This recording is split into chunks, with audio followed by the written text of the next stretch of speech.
Hey guys, what's going on? In the last episode, we talked about how power scales and understanding how our quests work. Now we're ready to travel to the tower, our main hub, and where most of the main vendors will be. There, we will get new gear and learn more about how our subclass works. Without further ado, let's get into your guide to Destiny 2.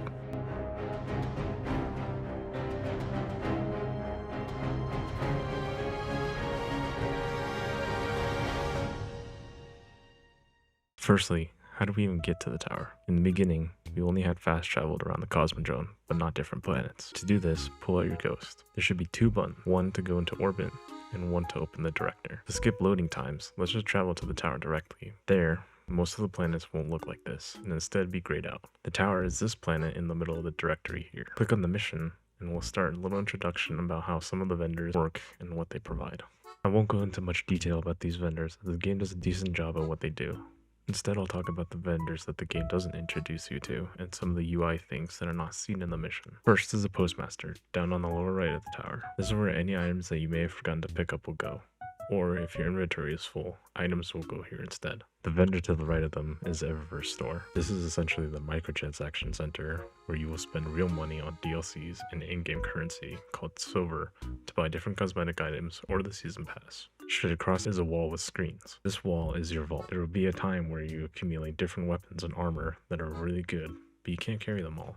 This is where the vault will come in handy as a way to store your excess items. In the middle of the wall, there's also a vendor that sells past exotics and ritual weapons. As a new light player, you will only have access to Red War exotics. To the left of the wall is a PvP vendor, Shax. His UI is similar to both Zavala and the Drifter's UI, as they are playlist activities. They all have rank up rewards and a focusing page for weapons and armor that drop from that playlist. After you've talked to Ikora, she will walk you through subclass building with aspects and fragments. Aspects are class specific and can affect the gameplay of that subclass. Fragments are the same across all classes and elements, with some even giving some stat boosts. When you've completed this mission tutorial, you'll be sent into orbit. The game suggests that you complete the Disgrace Strike, but if you remember from last episode, we left the Learning Light quest unfinished. For the people who have already completed this, feel free to skip ahead to the walkthrough, the strike, and how it works. Okay, now back to the subclass quest. When you first approach the location of this quest, you are prompted to meditate. Before you start, look for the chest to the left and you might get some good gear. Now, when we're in the mission, there will be more pools of light to meditate in. This will give us a buff that greatly decreases the cooldown of our abilities. This buff can be seen in the lower left hand corner of our screen with a timer. We also get a chance to see how our aspects and fragments work. For example, the Hunter's aspect, Gunpowder Gamble, will change a grenade into a high explosive charge that we can shoot mid-air to gain an even bigger explosion. We can also see the amount of solo weapon or ability kills we need to charge it back up again, and a cooldown. The mission will go on until we have completed all the meditations and cleansed all the totems around the Cosmodrome. Once that's done, Shahan will give you a full set of gear that will be more powerful than what we are currently wearing. While playing, you may also notice these stats next to our armor. You don't need to worry about the stat values of our armor until later as we progress into harder content. For now, let's equip the highest leveled armor we have and start the strike given to us when we first left the tower. Strikes are a 3-man match-made activity that requires players to do objectives and kill enemies to get to the final boss, which then drops a chest full of loot. There are 2 ways we can access the strike. The first being on the planet that the strike is located on. In our case, it's located at the Cosmodrome, over on the right hand side. The other way is by going into the strike playlist node, over on the top of the directory, indicated by this blue icon. In this UI hub, we can also see 3 different playlist nodes. Nightfalls and Grandmaster difficulties are on the bottom, whereas the general playlist for the strikes is at the top. This general playlist will contain a random mix of strikes with modifiers, which rotate weekly. Over on the left, we can also see the Disgrace Strike. Click on it and launch the mission. This will start a process looking for 2 more players. Once the game has found 2 more players, it will launch. I won't go into much detail here as the white diamond will point in the direction that you will need to go. Instead, I'll give you guys a couple tips for completing this strike easily. In this open area, keep your distance from the 2 wizards. Shoot them from a distance since they can slow you down and their projectiles are pretty easy to avoid from afar. Next will be the 2 knights at the top of these boxes. I use my abilities in Super to quickly kill them out.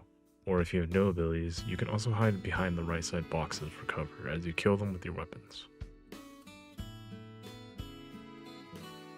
Some high value Yellowborn Knights and Shriekers will also spawn in. To kill the Shriekers, aim for the eye in the middle of their shell, as it will do the most damage. When you finish opening this door, you will encounter the boss. Don't worry about killing her, as once you do enough damage, she will flee. Hold the corner to peek in and out, killing the wizards and ogres first. Once that's done, be careful of the hive knights up in the top rafters, as their weapons can hurt, along with the cursed thrall slowly approaching you. Once you clear out the acolytes in the final room, boss will spawn in. Use whatever you have to damage your health, being careful not to die to the surrounding thrall or her attacks. Health bar will also appear at the bottom of your screen. Most bosses in Destiny 2 will have this, with it being divided. This shows the different phases of a boss fight. Each section of health represents how much damage a boss can take before the next phase of damage is available. So in our case, when we did enough damage to the boss, she left the area and her health bar has a white line at the bottom of it now. White line means that the boss is immune to damage until the next phase. Clear out any enemies in the surrounding area to spawn her back in to deal damage. This time she will spawn at the upper half of the room, using the same tactic as the last phase. Deal enough damage to her until she runs away again. Rinse and repeat this step until she is dead, and a chest will spawn. When you finish the strike, you will also get a notification to return to the tower and talk to Zavala. Before we go and do this, we can also look at the mission summary page. At the end of activities, you can accommodate your teammates and see the stats on the next page. Accommodations would become useful come ranking up your guardian in the later game. Now that we're at the tower, talk to Zavala, and he will then send you to Ikora. While at Ikora, she will give you a bunch of new quests that can be overwhelming at first. So let's go over them. Timeline Reflections are a series of different sample missions from past DLCs to get you up to date on the entire Destiny 2 story, with lore excerpts providing context. Spark of Hope is an exotic quest indicated by a yellow coloring that will get you introduced to locked sectors and how they work. The other two will be our way of unlocking the two other subclass elements on our character. Briefly looking at these quests, we can see that it asks us to defeat combatants certain points and to generate orbs of power. This is where the elements of our weapons come into play, as we get more points matching the associated element. There are a total of 6 different types of elements in Destiny 2. Void, Arc, Solar, Kinetic, Stasis, and Strand.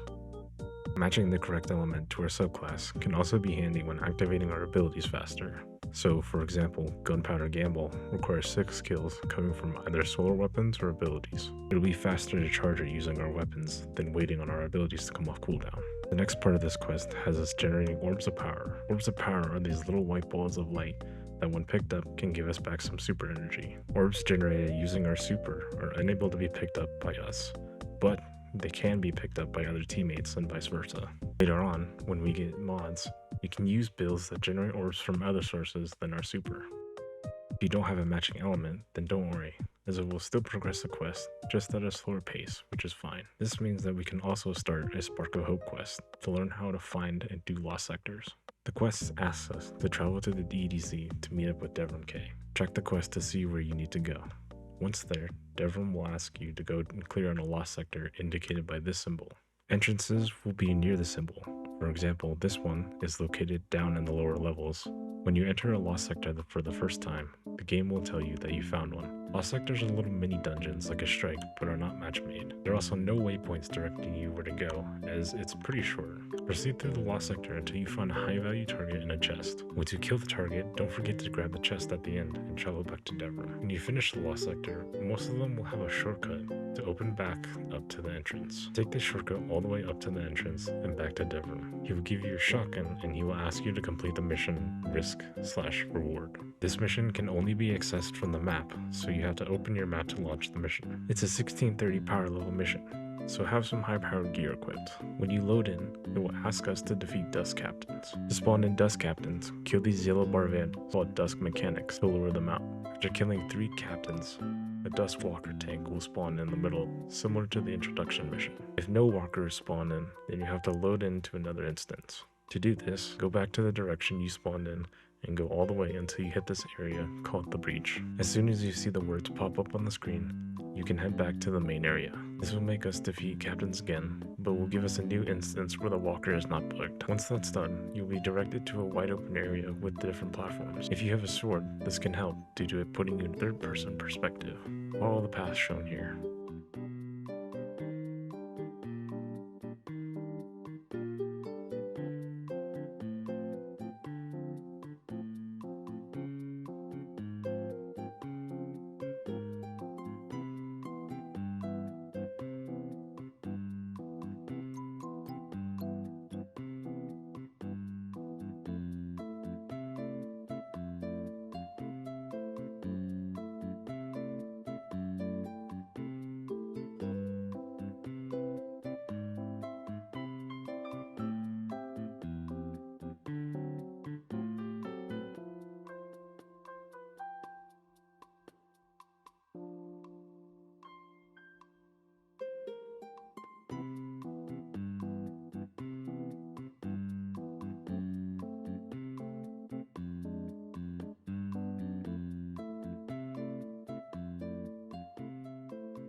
When you get to this last platform, claim the weapon. Take a second to inspect it, as this will probably be the first exotic that you acquire. Exotic weapons and armor are rare, and have special perks and abilities that make them unique. This is why only one weapon and armor can be equipped at the same time. For example, Risk Runner's special perks and traits makes it so that you take reduced arc damage, and when you do take damage, it will transform, allowing you to shoot infinite ammo and chain lightning. After inspecting it, continue down into the room. This is essentially a demo, allowing you to see the perk in action, as all the enemies in that room deal arc damage.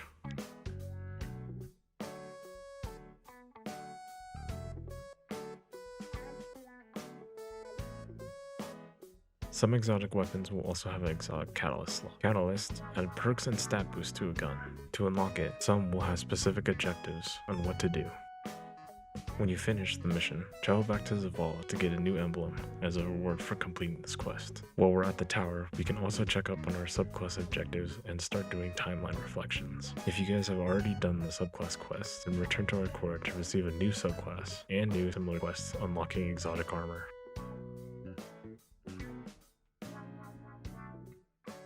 Continue doing these timeline reflections. To find the timeline, go into the directory. There in the upper right hand corner is this node here.